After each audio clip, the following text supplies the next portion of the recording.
Today is part one in a series Red Dane is doing on building freestall barns. The first question is, why would you want to build a freestall barn? Well, in our environment in Africa, during the rainy season, the areas around the dairy become a swamp, as you can see here.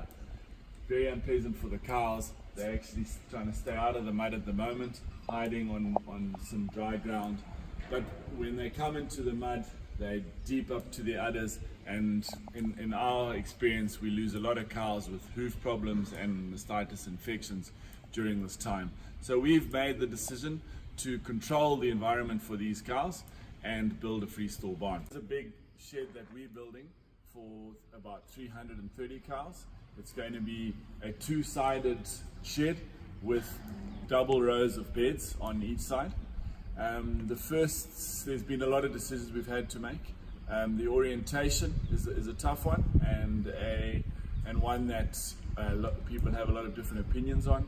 We've decided to go exactly east-west with ours due to the location where we were able to fit the shed, and because that would give us a prevailing wind that would blow directly up the shed in the same direction that we're going to have our fans running.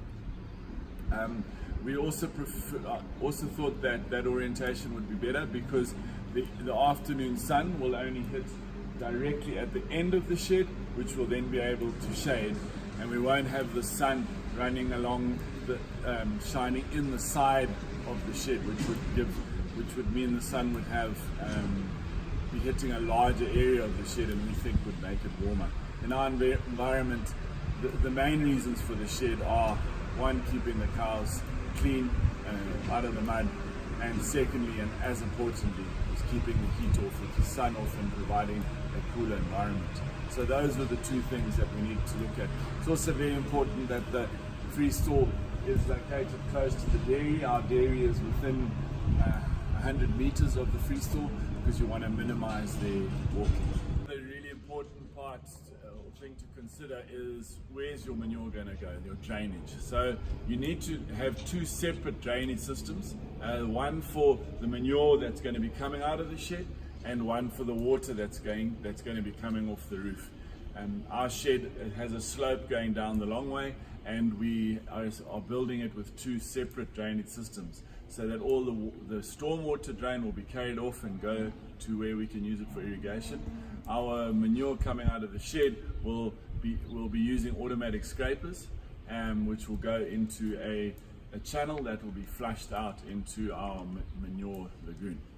So the drainage within the freestall barn itself is something you have to look at very carefully, getting your angles right. We have a 1% slope along the shed because that was the natural slope of this area. So while preparing it, we made sure we got an even slope along the whole 120 meters of the shed. Then the other thing was to look on the width of the shed, how we wanted things sloped there. So as you can see here, we've got the slopes of the beds, and we've got the different slopes of the floors. This floor will actually be sloping slightly inwards to the groove that the cable will run. So in our shed, we thought that airflow would be very important, to make sure there's a good flow of fresh, clean air, no stale manure smelling air. So what we did was we made the middle 10 meters high, and it's about 5 meters high on the sides. We also left a gap at the top, so that when on a hot day you'll get natural airflow going through the top. And as I said before, with this orientation, our prevailing wind will be blowing right through